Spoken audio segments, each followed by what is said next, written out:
How to organize your life by applying these 10 Stoic practices. You already know what it feels like to start over. You make the list, you set the alarm, you tell yourself that this time will be different, and for a few days, maybe even a week, it is. You feel the momentum. You feel like you finally have it together.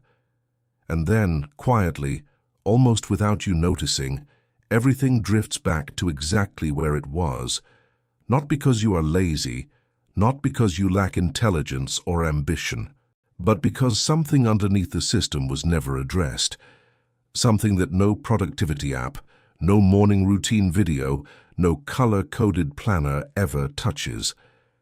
Here is the uncomfortable truth that most people spend years avoiding. Your life is not disorganized because you lack the right method. Your life is disorganized because no one is truly in command of it, and that person was supposed to be you. Think about the last time you felt genuinely in control, not busy. Not productive in the frantic, exhausting way that leaves you feeling empty at the end of the day. Actually in control, clear, purposeful, moving through your life with intention instead of just reacting to whatever demands your attention next. For most people, that feeling is rare, and the reason it is rare has nothing to do with circumstances. The Stoics understood something about human nature that modern culture has almost completely forgotten. They understood that the external world will always be chaotic. Always. There will always be more demands than time, more noise than silence, more distraction than focus. The question was never how to eliminate the chaos. The question was always who you become in the middle of it. Epictetus, a man who was born a slave and became one of the most influential philosophers in history, built his entire philosophy on one foundational idea. There are things within your control and things that are not. Everything that causes suffering, every loop you keep repeating, every system that fails after 2 weeks, traces back to a confusion between those two categories. You have been trying to organize the wrong thing. Over the next several minutes, we are going to move through 10 Stoic practices, not 10 tips, not 10 hacks, 10 ways of seeing yourself and your life more clearly than you probably have in a long time. Some of what you hear will feel familiar. Some of it will be uncomfortable. And if it lands the way it is meant to, by the end of this, organization will stop feeling like something you have to force and start feeling like something that happens naturally when the person inside is finally aligned. The question is not whether you are capable of this. The question is whether you are ready to stop pretending the problem is outside of you. You are not disorganized. You are uncommanded. Most people believe that organizing their life is a question of method. They buy planners, download apps, watch videos about morning routines and time blocking. And for a brief moment, something shifts. There is a feeling of control, of possibility, and then, almost predictably, it collapses. The planner gets abandoned, the app gets deleted, the routine disappears somewhere around day 9 or 10, and the person is left with the familiar, exhausting conclusion, maybe I am just not the kind of person who can stay organized. That conclusion is wrong, and it is worth understanding exactly why. The failure is not in the system. The failure is in the absence of someone truly running it. There is a profound difference between following a routine and being the conscious architect of your own life. The first is automatic. It can be copied, downloaded, borrowed from someone else. The second requires something far more demanding, internal authority. The kind of authority that does not collapse when motivation runs out, when life gets complicated, when the environment stops cooperating. Without that authority, every external system becomes just another way of postponing the real change. And here is what makes that painful. The more you try to organize without that internal center, the more energy you waste, and the more guilt you accumulate for not being able to sustain something that was never built on solid ground. Marcus Aurelius wrote, In the Meditations, Book 2, Paragraph 1, that each person has the capacity to act according to their own nature, not the nature the world assigned to them, not the version shaped by habit or pressure or convenience, their own nature. That distinction is everything because most people are not living according to their own nature.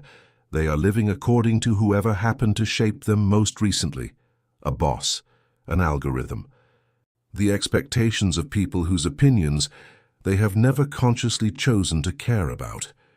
You cannot organize a life that does not belong to you yet. That is the real starting point. Not the app, not the planner, not the routine. The decision, made clearly and without negotiation, that you are the one in command here, that your attention, your time, your energy, and your direction are yours to govern. Until that decision is made at a level deeper than intention, every system will keep failing. Not because you are weak, but because you are trying to build on ground that has not yet been claimed. So before we go any further, consider this. When was the last time you made a decision about your life based entirely on what you actually want, rather than what was expected, what was convenient, or what required the least resistance? If that question takes a moment to answer, you now know where this work begins. The resource you are spending without knowing it. Time is not your scarcest resource. Attention is. That distinction matters more than most people realize. You can recover lost time in a practical sense. You can restructure your schedule, wake up earlier, cut what is unnecessary. But fragmented attention does not recover through discipline alone. It dissolves quietly, in ways you barely notice, while you believe you are working, while you believe you are present, while you believe you are moving forward. Every notification that interrupts a thought, every conversation that demands your presence but offers nothing in return, every small decision you delay because you do not have the mental clarity to make it, all of that draws from the same finite resource you need to think clearly, to choose intentionally, to build anything that actually lasts. Modern neuroscience calls this cognitive depletion. The Stoics called it loss of focus on what is essential. The terminology changes across 2,000 years of history. The cost remains identical. And here is what makes it insidious. Cognitive depletion does not feel like exhaustion at first. It feels like mild distraction, like a slight inability to concentrate, like the sensation of being busy without a sense of direction. By the time you notice it fully, you have already spent most of what you had. Seneca wrote in his Letters to Lucilius, Letter 1, that we should reclaim our time, gather it, and save every moment that was previously slipping away. He was not speaking metaphorically. He understood that a life spent without attention to where time and energy go is not a life being lived. It is a life being consumed. Think about your average day, not the ideal version of it, the actual version. How many moments in that day do you move from one thing to the next with genuine intention? How many times do you choose where your attention goes versus simply following the pull of whatever is loudest? For most people, the honest answer is unsettling. Not because they are careless, but because they were never taught to treat attention as the finite, precious, irreplaceable resource that it is. You cannot organize your life if you cannot organize your attention. And you cannot organize your attention if you do not first acknowledge that it is being taken from you, constantly by systems and environments and habits designed to make that extraction invisible. The question is not whether your attention is being divided. It is. The question is whether you are the one deciding how it is divided, or whether that decision is being made for you without your awareness. The division that changes everything. Epictetus opens the Enchiridion, his handbook on Stoic living, with an idea so simple it almost seems too obvious to take seriously. He writes that some things are within our power, and some things are not. Within our power are our judgments, our impulses, our desires, our aversions, Outside our power are our bodies, our reputations, our positions, and everything that does not originate from within us. That is the whole framework. Everything else in Stoic philosophy flows from that one distinction. And yet, despite centuries of this idea being available, despite the clarity of the language, almost no one actually lives by it. Not consistently, not when it costs something. Watch what happens in practice. You lose sleep over what someone thinks of you which is outside your control. You exhaust yourself trying to guarantee an outcome that depends on factors you cannot influence. You carry anxiety about a future that has not happened and may never happen in the form you are imagining. And while you are doing all of that, the things that are actually within your power, your thinking, your choices, your response to circumstances, your direction, sit unattended. This is not a personal failure. It is a pattern so universal that the Stoics considered it the default human condition. The work, they said, was in recognizing it and slowly, deliberately, redirecting your energy toward what is yours to govern. Disorganization is not primarily a logistical problem. It is an energetic one. Every time you invest mental and emotional energy in something outside your control, you subtract exactly the resource you would need to bring order to what is within it. The worry about what others think takes the same energy you could use to clarify your own direction. The anxiety about outcomes you cannot control takes the same energy you could use to execute the actions that are yours to take. When Epictetus taught this, he was not offering comfort. He was offering a precise diagnostic tool. Apply it to your own life, and the picture becomes uncomfortably clear. A significant portion of the energy you believe is being spent on your life is actually being spent outside of it. The practice here is not passive acceptance. It is active redirection. Every time you catch yourself investing energy in the uncontrollable, the question is not how to eliminate the concern. The question is, what within my control deserves this energy instead? That shift, practiced consistently, does not just reduce anxiety. It fundamentally changes where your life is built.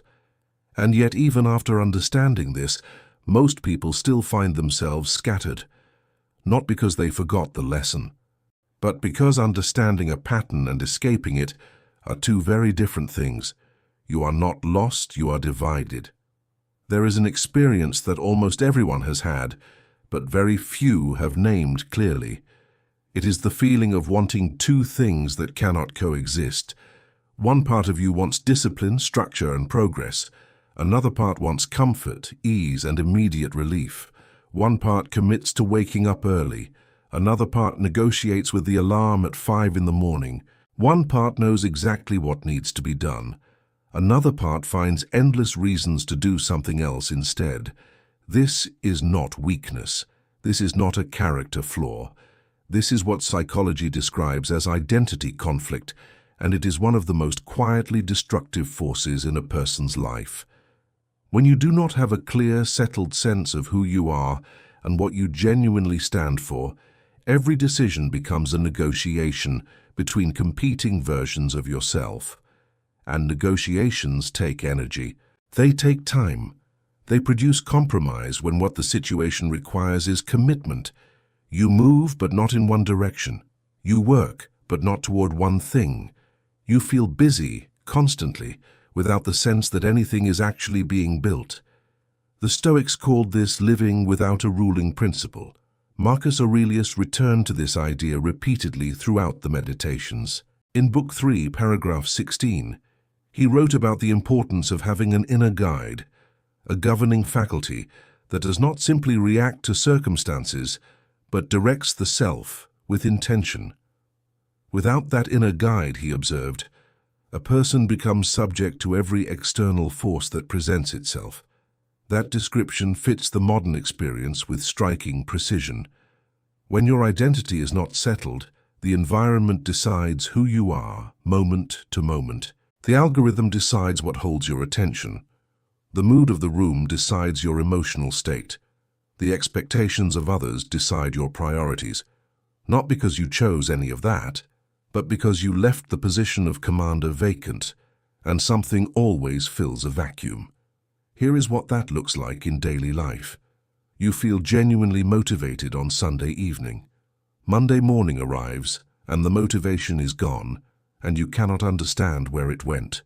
You make a decision about your health, your work, your relationships, and 3 days later, you find yourself behaving in direct contradiction to that decision without a clear memory of when you changed your mind. You set intentions and watch them dissolve not dramatically, but quietly, in the space between what you said you would do and what you actually do when no one is watching. The solution is not more motivation. Motivation is a feeling, and feelings are temporary. The solution is identity clarification, deciding with enough depth and enough honesty that it actually changes behavior, who you are, not who you want to become someday, who you are now, what you stand for, what you refuse, what governs you when nothing external is pushing you in any direction. Until that clarity exists, you are not one person trying to organize a life. You are several people, each with different agendas, taking turns at the wheel. And no system in the world is designed to manage that. Adding more was never the answer. There is a belief so deeply embedded in the modern approach to self-improvement that it rarely gets examined. The belief that the solution to a disorganized life is addition. More structure, more commitments, more tools, more habits stacked on top of habits, more systems layered over the ones that already failed. And so, people add. They add a morning routine to fix the chaos of their days. They add a new app to manage the tasks the last app could not contain. They add goals and accountability partners and habit trackers and vision boards. And for a brief period, the addition creates a feeling of progress, of movement, of doing something. But the weight accumulates. Every commitment you accept without genuine intention becomes a drain. Every system you maintain without clarity about why you are maintaining it consumes energy that could go somewhere meaningful. Every new layer added on top of an unresolved foundation does not create order. It creates a more elaborate version of the same chaos, now with better aesthetics.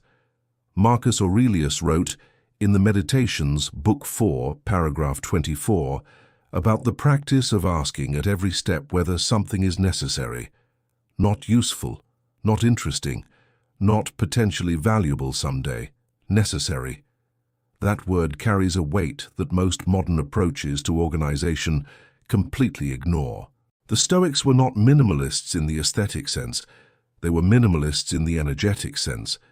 They understood that every unnecessary thing you carry, whether it is a possession, a commitment, a relationship, or a thought pattern, takes something from you. It takes attention, it takes maintenance, it takes the quiet, continuous effort of keeping it in your life when it does not belong there. Elimination is not deprivation, it is precision. It is the act of removing what is in the way so that what matters can finally move. Think about the commitments currently in your life that you did not consciously choose, the obligations you inherited through habit or guilt or social pressure, the projects that made sense at some point but no longer serve where you are going, the digital subscriptions, the group chats, the recurring meetings, the relationships maintained out of inertia rather than genuine value. Each one of those is drawing from the same finite pool of energy you need to build something real. The question is not what you should add to your life to make it work. The question is what you need to remove to let it breathe. That question is harder than it sounds, because cutting requires confronting why you added things in the first place. It requires honesty about what you were avoiding, what you were performing for others, what you were using to feel busy without having to face the deeper work. But when you begin to remove with that kind of honesty, something unexpected happens. And it is not what most people expect, what the silence reveals. When you start eliminating the excess, the first thing you expect to feel is relief, lightness. the clean, open sensation of a life with more space in it. And sometimes, briefly, that is exactly what arrives. But for most people, something else comes first. Discomfort, not the sharp, obvious kind, the quiet, creeping kind that settles in when there is nothing demanding your attention and you realize for the first time in a long time that you do not know what to do with the stillness. The phone is down, the commitments are cleared, the noise is gone, and in that space, questions begin to surface that the noise was keeping submerged. Who are you when you are not responding to something? What do you actually want? Not what you have been performing, not what others expect, but what you genuinely want. Where are you going? And perhaps most unsettling of all, are you moving towards something? Or have you simply been moving to avoid standing still? These questions do not appear from nowhere. They were always there. The excess, the busyness, the constant stimulation, all of it served a function that had nothing to do with productivity. It kept you from having to sit with yourself long enough to hear what you actually think. The Stoics practiced what they called prosos, a Greek term meaning attention to oneself. It was not a passive practice. It required deliberately creating moments of stillness in order to examine what was actually happening inside. Epictetus taught that a person who has not spent time alone with their own thoughts does not yet know what those thoughts are, and a person who does not know what their thoughts are cannot govern them. Modern psychology offers a parallel observation. Research on what is sometimes called experiential avoidance shows that a significant portion of human behavior, the busyness, the distraction, the constant seeking of stimulation, functions as a strategy for avoiding internal experience. Not because the internal experience is unbearable, but because it is unknown. And the unknown, even when it is simply silence, triggers the same avoidance response as genuine threat. So when the silence comes and the discomfort follows, that discomfort is not a sign that something is wrong. It is a sign that something is finally honest. The noise was a performance. The stillness is the reality. And reality, even when it is uncomfortable, is the only place where actual change becomes possible. Most people at this point go back. The silence feels strange, the discomfort feels like emptiness, and the return to noise feels like relief. But it is not relief. It is retreat. And every retreat makes the next attempt at stillness slightly harder. The practice is not to eliminate the discomfort. It is to remain present long enough to understand what it is telling you. Structure is not a prison. It is what frees you from indecision. Most people have the wrong idea about discipline.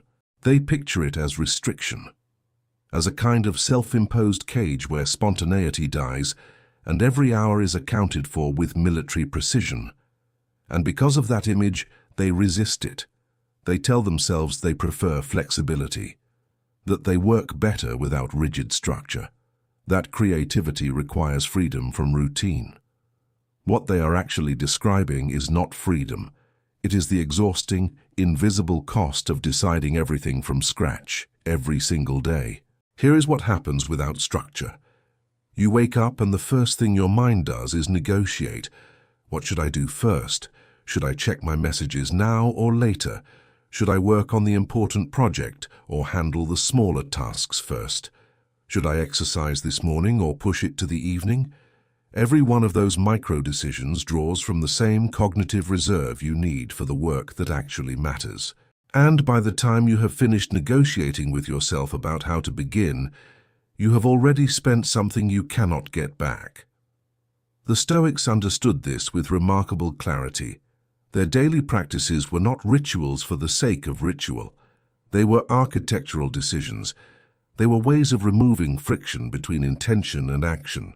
Marcus Aurelius began each morning by preparing himself mentally for the day ahead, reviewing what he was likely to face and how he intended to respond. Epictetus structured his teaching around the consistent, daily examination of what was within his control and what was not. These were not habits they fell into. They were habits they chose with full awareness of why they chose them. In the Meditations, Book 5, paragraph 8, Marcus Aurelius wrote about the resistance he himself felt to rising in the morning. He did not pretend the resistance was not there. He examined it. He asked what it was in service of. And then he rose, not because he felt like it, but because he had decided in advance who he was and what that person did. The structure preceded the feeling. The feeling, he understood, would follow behavior far more reliably than behavior would follow feeling. That is the insight most people miss. They wait to feel organized before they create structure. But the structure is what produces the feeling, not the other way around. You do not get clear and then build a system. You build the system and clarity follows. When your morning already has a path, you do not spend energy choosing where to begin. You begin. When your priorities are decided the night before, the morning is not a negotiation. It is an execution. When your environment is arranged to support the behavior you want, willpower becomes almost irrelevant, because the decision has already been made. This is not about filling every hour. It is about deciding in advance what your non-negotiables are. The things that happen regardless of mood, regardless of circumstance, regardless of whether you feel ready. Those non-negotiables become the skeleton of a life that actually holds its shape. Everything else can flex around them. But here is where it gets complicated. You can build the structure. You can protect the mornings and guard the priorities and remove the unnecessary. And still quietly, something inside the structure itself begins to hollow it out. Something you probably recognize but rarely name directly, what steals your life while you watch. You pick up your phone for 1 second. You tell yourself you are just going to check one thing. And then, somewhere between the first notification and the 14th scroll, 40 minutes disappear. Not dramatically, not with any sense of loss as it happens, just quietly, the way water drains from a cracked container. You look up and the time is gone, and you cannot account for where it went or what, if anything, you received in return. This is not a willpower problem. That framing lets the real cause off the hook entirely. What you are experiencing is the result of systems engineered with enormous sophistication and enormous financial investment to capture your attention and hold it for as long as possible. Every feed, every notification, every autoplay feature exists not to serve you but to extract from you the one resource that, as we established earlier, cannot be recovered once it is spent. Your attention is the product being sold. Your engagement is the revenue. And the engineering behind these systems is far more deliberate than most people are comfortable acknowledging. Marcus Aurelius wrote in the Meditations, Book 3, paragraph 16, that we must take care not to waste what is most valuable in us on things that do not deserve that value. He had no algorithm, no smartphone, no infinite scroll. But he understood the mechanism with precision, because the mechanism is not new. The names change. The delivery systems evolve. The fundamental dynamic, something external offering stimulation in exchange for your attention, is ancient. What is new is the scale, the speed, and the invisibility of the transaction. Here is what makes it genuinely dangerous beyond the obvious time cost. Every time your attention is pulled away from deep focus and into shallow stimulation, your brain does not simply pause and resume. It resets. The research on attentional recovery suggests that after a significant distraction, it takes an average of 23 minutes to return to the same depth of focus. 23 minutes for a single interruption. Now multiply that by the number of times your attention is redirected on an average day, and the picture becomes not just uncomfortable, but clarifying. You are not struggling to concentrate because you lack discipline. You are struggling to concentrate because your capacity for sustained attention has been gradually, systematically eroded. And like most forms of erosion, It happened so slowly that you did not notice it happening until the damage was already significant. The Stoic response to this is not dramatic renunciation. It is not throwing your phone into a river or retreating from the world. It is something more demanding and more sustainable, conscious governance of where your attention goes. Deciding deliberately and in advance when you will engage with these systems and for how long. Treating your attention not as something that reacts to the environment, but as something you direct, the same way you would direct any other resource you considered genuinely valuable. Because once you recognize that your attention is being taken, the next question changes everything. And the answer to that question reveals something even more unsettling about who is actually making your decisions. You are not your reactions, but you act as if you are. There is a space between what happens to you and what you do next. It is real. It exists in every situation, every conversation, every moment of friction or frustration or unexpected difficulty.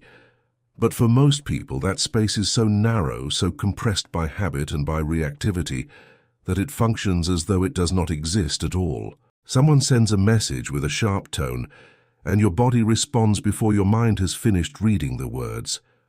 A plan falls apart, and the emotional response is immediate, disproportionate, and consuming. A conversation goes in an unexpected direction, and you find yourself saying things you did not intend to say, taking positions you did not consciously choose because the reaction moved faster than the reflection. This is not a moral failure. It is a neurological pattern. What researchers describe as amygdala hijack, the process by which the emotional centers of the brain override deliberate reasoning in response to perceived threat, is not a character flaw. It is an evolutionary mechanism. The problem is that this mechanism cannot distinguish between a genuine threat and a frustrating email. It responds to both with the same urgency. And when it does, the rational, intentional part of you is effectively offline. Epictetus addressed this with a clarity that has not aged. In the Enchiridion, he wrote that it is not events that disturb us, but our judgments about events. That sentence is often read as a call to simply think differently, to reframe, to be more positive. That is a shallow reading. What Epictetus was describing was something far more demanding, the practice of inserting deliberate reflection between stimulus and response. Not to eliminate emotion, but to prevent emotion from making decisions that belong to judgment. The Stoics called this the discipline of assent, the practice of pausing, however briefly, before agreeing with the first interpretation your mind offers, because the first interpretation is almost never the most accurate one. It is the most reactive one. It is the one shaped by mood, by history, by the accumulated weight of every similar situation you have ever encountered. It is, in other words, the least free response available to you. Expanding that space, making it wide enough that a conscious choice can actually happen inside it, is one of the most practical and most difficult things a person can develop. It requires noticing the reaction as it begins before it completes. It requires a degree of self-observation that most people never practice because they were never shown that it was possible. And it requires the willingness to experience the discomfort of not immediately discharging the emotional energy that wants to move. But when that space begins to expand, something fundamental changes. You stop being someone who responds to life and start being someone who engages with it. Your relationships change, your decisions change, the quality of your thinking changes, because you are no longer operating on the automatic program. You are operating on the one you chose. And yet, even with that capacity developed, even with reactions governed and attention protected and structure in place, there is still a way a life can fall completely apart in slow motion. Not from chaos, from the absence of something far simpler and far more neglected. When everything feels urgent, nothing is a priority. There is a state that masquerades as productivity so effectively that most people never question it. It looks like engagement. It feels like effort. It produces the sensation of movement. And at the end of the day, when you sit down and ask yourself, what actually advanced, what was built, what moved meaningfully closer to what matters, the answer is almost nothing. You were busy, genuinely busy, responding, resolving, managing, attending. You cleared things from your list. You handled what came at you. And still, the sense of real progress is absent. Not because you did not work, but because all the work was in service of what was loudest, not what was most important. This is what happens when urgency replaces priority as the governing principle of your day. Urgency is external. It is the demand that presents itself now, that has a deadline attached, that creates social or professional consequences if ignored. Priority is internal. It is the thing that, when you are honest with yourself in a quiet moment with no one watching, you know matters most to your actual life and your actual direction. These two categories overlap sometimes, but far more often they do not. And when urgency consistently wins over priority, your life gradually shapes itself around what other people need from you, rather than what you are here to build. Marcus Aurelius returned to this distinction repeatedly. In the Meditations, Book 4, paragraph 17, he wrote about the importance of understanding not just what you are doing, but why you are doing it. Not the surface reason, the deadline, the obligation, the social expectation, but the deeper reason. The one that connects the action to something that genuinely matters. Without that connection, he observed, effort becomes motion without direction. You move, but you do not arrive. The Stoics named what governs a life without clear priority. They called it living reactively, not in the sense of being emotional, but in the most literal sense, a life that takes its shape from whatever arrives next rather than from a deliberate internal compass. And a reactive life, however full it appears, is not a directed one.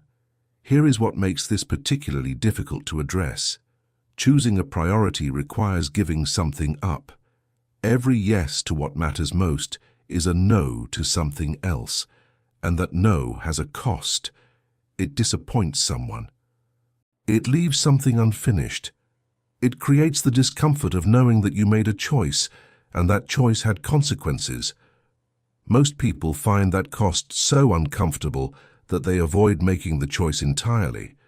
They stay in the mode of responding to everything, which feels like diligence but is actually a sophisticated form of avoidance. The work is not finding a better system for managing urgency. The work is deciding, with enough honesty and enough courage, what your actual priorities are. Not what sounds good. Not what you would say in a conversation designed to make you look thoughtful. What you would choose if no one were watching, and the only judge were the version of yourself you most want to become. That decision, made clearly and returned to consistently, is what transforms a busy life into a purposeful one. And everything that has come before in this conversation, the attention, the structure, the governed reactions, it all only works when it is organized around something that actually matters to you. But there is still one thing we have not addressed. Something that can unravel all of this quietly from the inside, and that almost no one names directly. Not everyone should have access to you. There are people in your life who do not destroy you in any obvious way. They do not betray you. They do not create dramatic conflict. They do not announce themselves as problems. They simply occupy space. They appear in your day with requests that feel reasonable in isolation, but accumulate into something that quietly drains everything you had intended to use for something else. And by the time you reach the work that actually matters, the conversation you needed to have with yourself, the project that required your best thinking, you arrive already spent. This is one of the least examined forms of disorganization. Not the chaos of too many tasks, but the slow depletion that comes from distributing your attention, your time, and your emotional energy without any governing principle about who deserves them and why. The Stoics were precise about this.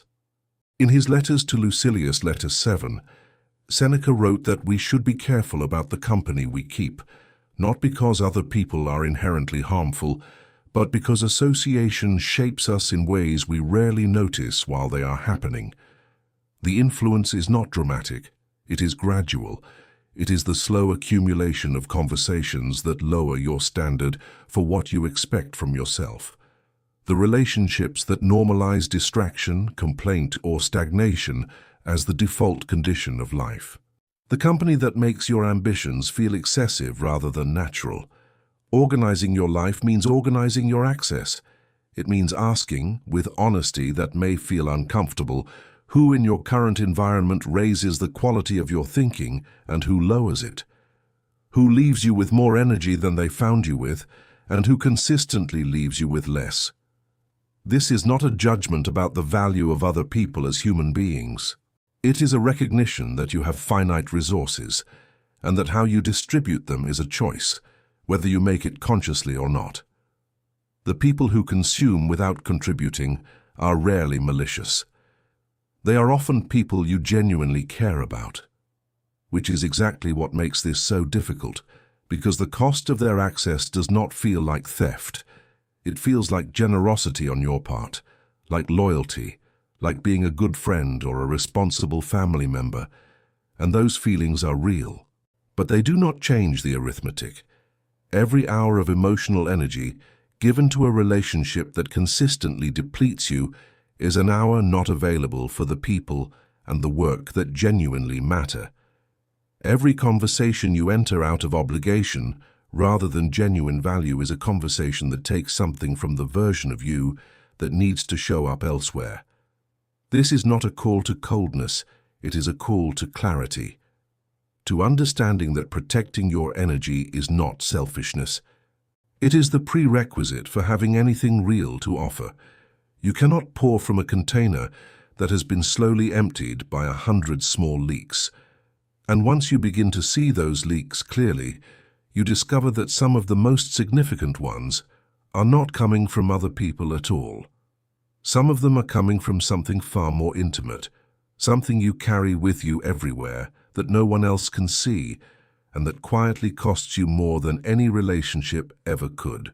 You do not suffer from what happens. You suffer from what you refuse to accept. There is a particular kind of exhaustion that has nothing to do with how much you have done. It comes from carrying something that is already over, a decision that went wrong, a relationship that ended badly, an opportunity that did not arrive, a version of your life that you had planned for and that did not materialize. You know, rationally, that these things cannot be changed. And yet some part of you remains in negotiation with the fact that they happened at all. This is not grief. Grief is the honest processing of loss, and it is necessary and human. What we are describing is something different. It is the sustained resistance to reality, the ongoing argument with what is already true, the energy spent not on processing what happened, but on insisting, beneath the surface of every other thought, that it should not have. The Stoics named this pattern with characteristic directness.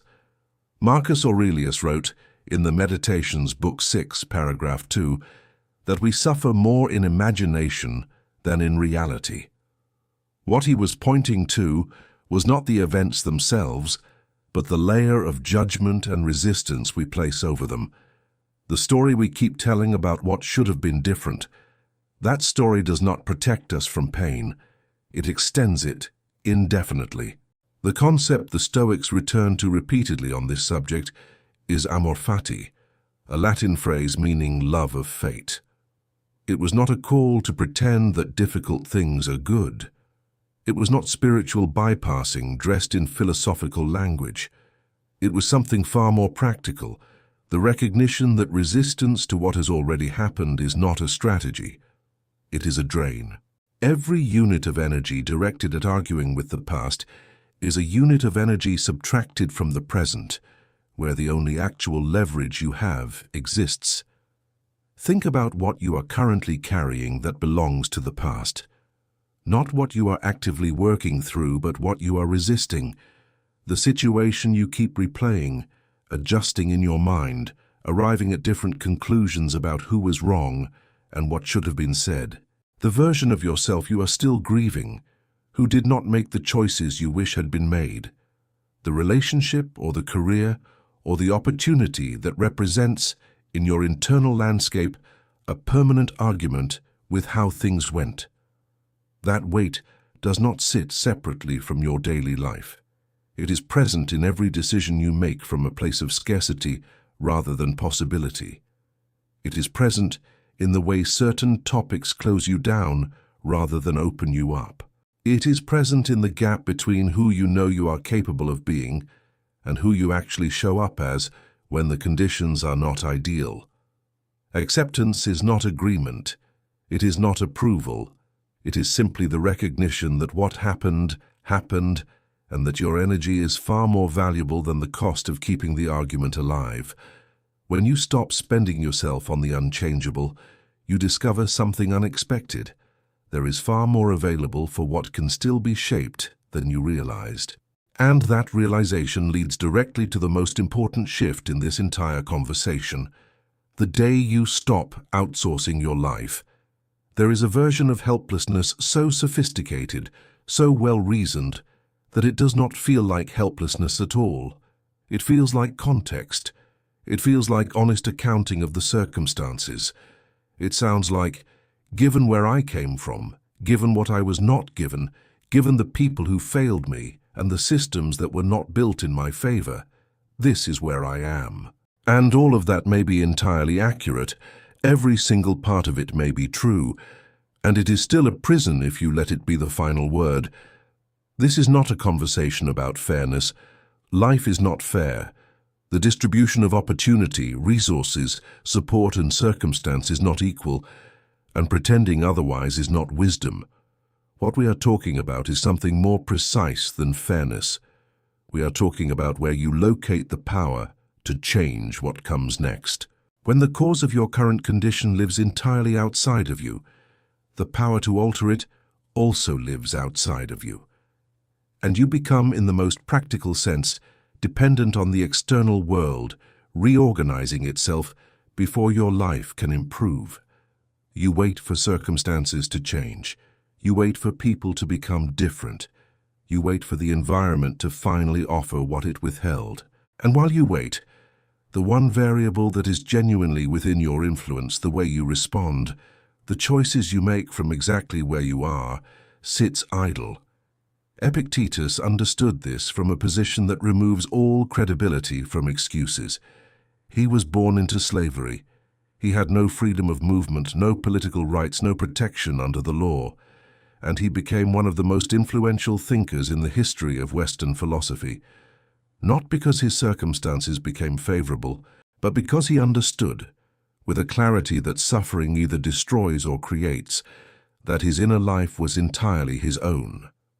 That no external condition could reach what he chose to think, what he chose to value, or how he chose to respond. He did not teach this as inspiration. He taught it as a logical conclusion.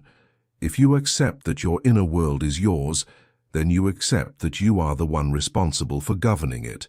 And if you are the one responsible for governing it, then the state of your life is, at least in part, a reflection of how that governance has been exercised. Assuming responsibility is not the same as accepting blame. Blame is a backward-facing judgment about fault. Responsibility is a forward-facing decision about agency. It does not ask whose fault this is. It asks, given exactly where I am, what is mine to do? That shift, from fault to agency, from explanation to action, is not a small adjustment in thinking. It is a complete reorganization of the relationship between you and your own life. Because the moment that relationship changes, the moment you stop waiting for the world to make your life possible and start making it possible from within the world as it actually is, everything that came before in this conversation finds its place. The attention you protect, the structure you build, the reactions you govern, the priorities you choose, all of it becomes coherent. All of it becomes part of one continuous act of self-command. And that brings us to the one thing that holds all of this together, or prevents it from holding at all. Organizing your life is not a question of method. It is a question of identity. You came into this conversation perhaps expecting something different, a cleaner system, a better framework, a list of practices you could implement tomorrow and finally feel the momentum you have been looking for. And if that was the expectation, what followed may have felt like it kept moving the target.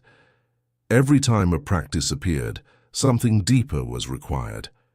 Every time a technique was offered, an inner condition was revealed that the technique alone could not address. That was not an accident. Because the truth that Stoic philosophy arrives at, through every thinker, every text, every century of examination, is this: behavior follows identity. Not knowledge, not intention, not motivation. Identity. You do not act according to what you know. You act according to who you believe you are. And until that belief is examined, challenged, and consciously chosen, every system you build is resting on a foundation that was laid by someone else, in circumstances that no longer apply, for a version of you that you may have already outgrown. Think about what that means practically. If you believe beneath the surface of your conscious intentions that you are someone who starts things but does not finish them, you will find ways to confirm that belief regardless of what system you use. If you believe that discipline is something other people have but that you fundamentally lack, you will interpret every moment of resistance as evidence of that belief, and every successful day as an exception. The system is not the problem. The story is. Marcus Aurelius returned to this in the Meditations, Book 10, paragraph 16, when he wrote that the quality of your life is determined by the quality of your thoughts about yourself and your place in the world. Not your circumstances, not your resources, not even your actions in isolation. The governing story, the internal narrative that runs beneath everything you do and frames everything that happens to you. The 10 practices we have moved through in this conversation are not techniques for a better schedule. They are invitations to examine that story, to notice where it was written for you rather than by you, to identify the places where you are still organizing your life around an identity that was assigned rather than chosen, and to begin, carefully and honestly, replacing that inherited story with one that is true to who you have decided to be. That decision is the work, not the habit tracker, not the morning routine, not the productivity system, the decision about who commands this life, made clearly enough and honestly enough and deeply enough that it changes behavior not through force of will, but through simple consistency of character. Here is what that looks like from the outside. The person who has made that decision does not organize their life through effort. They organize it through identity. They do not fight to protect their attention because they have convinced themselves that attention is precious. They protect it because they are the kind of person who values clarity over stimulation, and that is simply who they are. They do not force themselves through structure every morning. They return to structure because it reflects who they are, not what they are trying to become. The behavior is not a performance, it is an expression. That is the difference between the life you are managing and the life you are living. And the gap between those two is not closed by adding more to your routine. It is closed by going deeper into your understanding of yourself, by spending enough time in the silence that was described earlier to actually hear what is there, by accepting the past with enough honesty to stop letting it govern the present, by assuming enough responsibility that your own agency becomes the central fact of your life rather than a hopeful theory about it. The Stoics did not promise that this was easy. They promised that it was possible, and they demonstrated, through lives lived under conditions far more difficult than most of us will ever face, that the internal life, governed well, is capable of producing a kind of order that no external system can manufacture. You do not need more control over the world. You need more command over yourself. That is where organization begins. That is where it ends. And everything in between is simply the practice of returning again and again to the person you decided to be.